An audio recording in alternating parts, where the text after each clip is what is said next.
Since last year, Kenyans have had to bear with political shock after political shock. Indeed, it is true to say Kenyans have almost become immune to shocks. But hold your horses kidogo.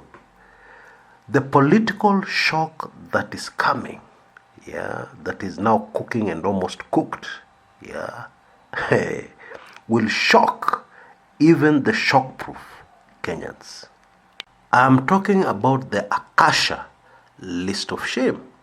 Akasha, of course, is the drug baron, the drug baron family that was convicted in a US court, last month.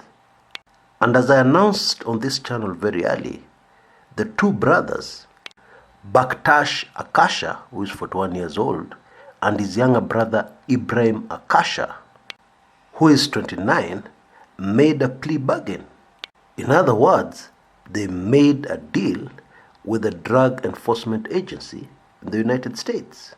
And the deal was to name names in return for a lighter sentence. Actually, they had very little choice because the DEA played their cards, very smartly. And in the end, when the two were arrested with two others, the DEA had watertight evidence. You see what happened? DEA undercover agents posed as buyers of drugs. They posed as people buying drugs with the intention, of importing those drugs into the United States. And they produced the cash, and the Akashas provided them with 99 kilograms of heroin and 2 kilograms of meth. And they were arrested on the spot. That was November 2014. Now, in such a situation, how do you contest that in court? How do you defend yourself against being caught red-handed? Yep, what you see happening in movies is what unfolded in Mombasa in 2014.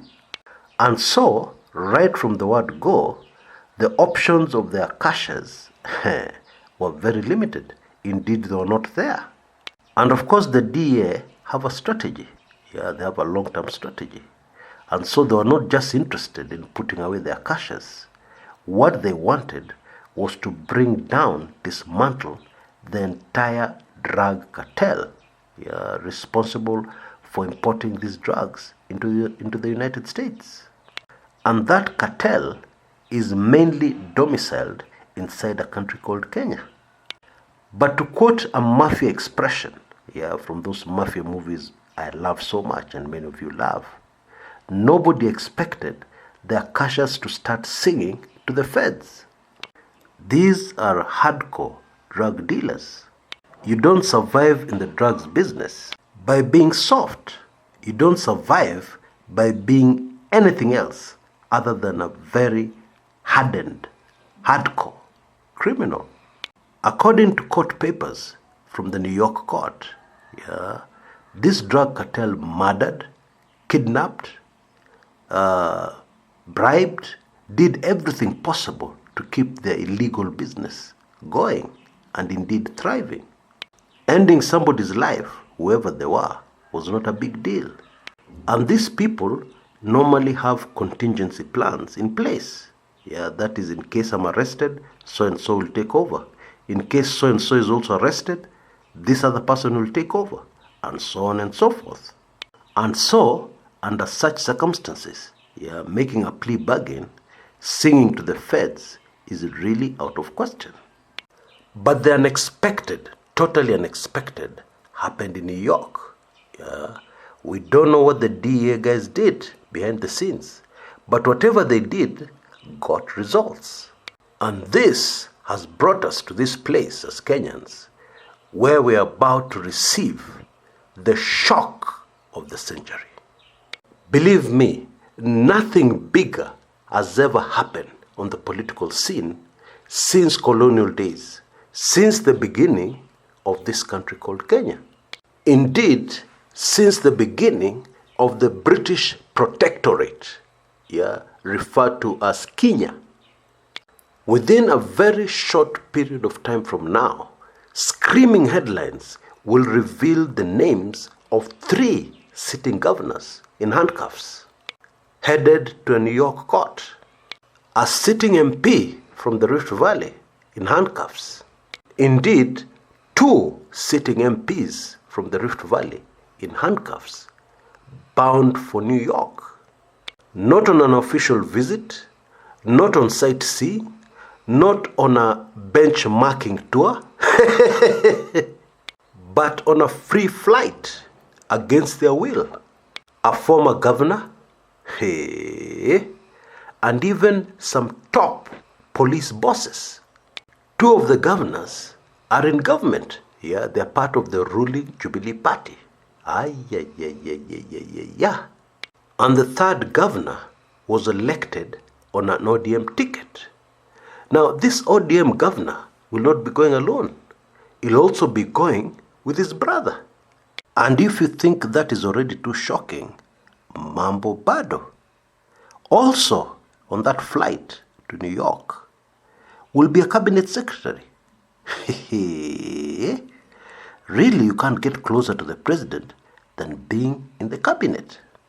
And to make matters worse, this particular cabinet secretary has had a very good reputation in the eyes of Kenyans.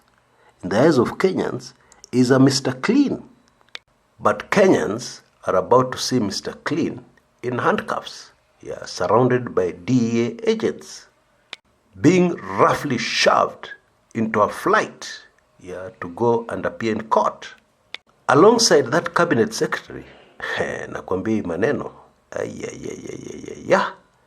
alongside that cabinet secretary will be 2 very respectable judges with long careers in the judiciary. 1 male, 1 female. Now, most Kenyans, or rather many Kenyans, are familiar with some of the names.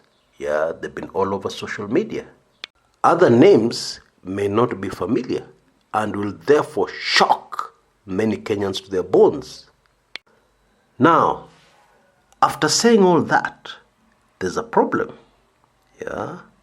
In fact, a very big problem.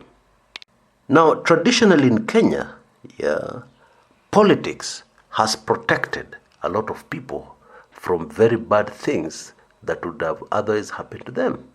That has not changed. And the best evidence of this is the current fight against corruption. There's some particular individuals who are very close to the president, and others who are very close to Raila Odinga that have so far been left out, of the list of people arrested for corruption-related cases. In other words, justice has been selective in the fight against corruption, in the very critical, very important fight against corruption in Kenya.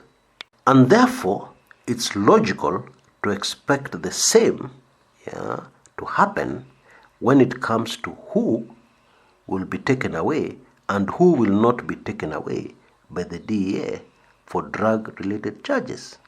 Because some insiders are getting nervous that the formal extradition requests have been delayed. And people are asking, what is the delay all about? And other people are saying the delay is because negotiations are going on. And there's some excuses, which may be convincing. For instance, one of the senior police officers mentioned has been a part of the National Intelligence Service for a very long time. Now, national intelligence is security of the state. And therefore, somebody can argue, leave this name out, because arresting this man, will be a threat, will compromise our security of the state. And when you say security of the state, every government in the world understands what you're talking about. And every government of the world will be sympathetic.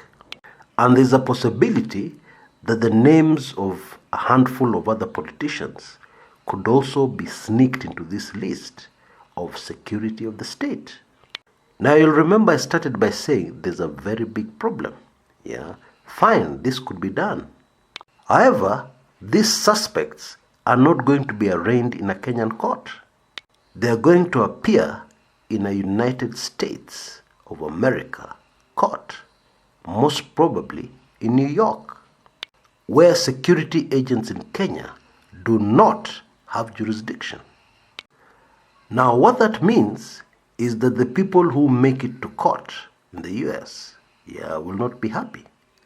And they might want to mention the names of those who have been left out of the list.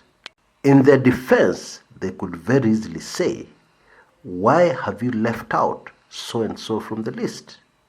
And yet, he played a bigger role than I did. Mnaleta tu watu wa mkono hapa kotini.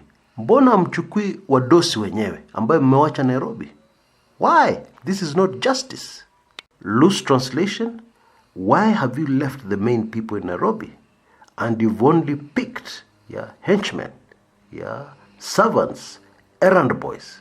We're just errand boys. You have left the big bosses of these whole manenos in Nairobi. There is no justice here. Okay, another scenario. The most powerful people in Kenya could bite the bullet and say, fine, let's hand over everybody. Everybody the DEA wants, hand them over. Now the big question here will be the following. Will there be any political repercussions? Politicians are very dangerous people. They could easily use their money. And by the way, if these people are linked to drugs, they have money. Money is not an issue. They could use their money and distribute it around and give instructions and tell their people the signal, when you see me in handcuffs, start causing chaos. Start spreading the story that I've been framed, that this is just all politics, it's nothing to do with drugs. Start pushing forward the rhetoric that the Kenyan government and the Americans have joined together, collaborated to finish me politically. Folks, that is a very high possibility. It has happened before, many times before. It can easily happen again. Desperate times demands desperate measures. And this is not the only tool these politicians can use. Politicians are usually custodians of highly sensitive information. Information that is so sensitive that it can easily bring down a government. Oh yes. And so, these politicians can decide, ikiwa mbaya, iwe mbaya.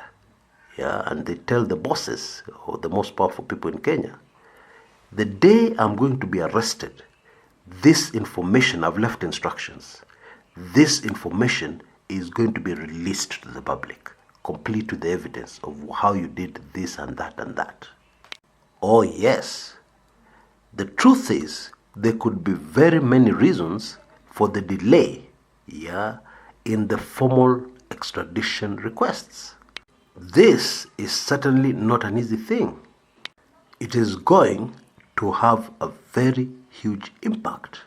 Whatever happens, whatever decisions are taken, either way, it's going to have very huge, colossal, and far-reaching implications on the country called Kenya. Indeed, I can say without hesitation that Kenya will never be the same again. Never ever. Until next time, this is Kshs, Kumekucha.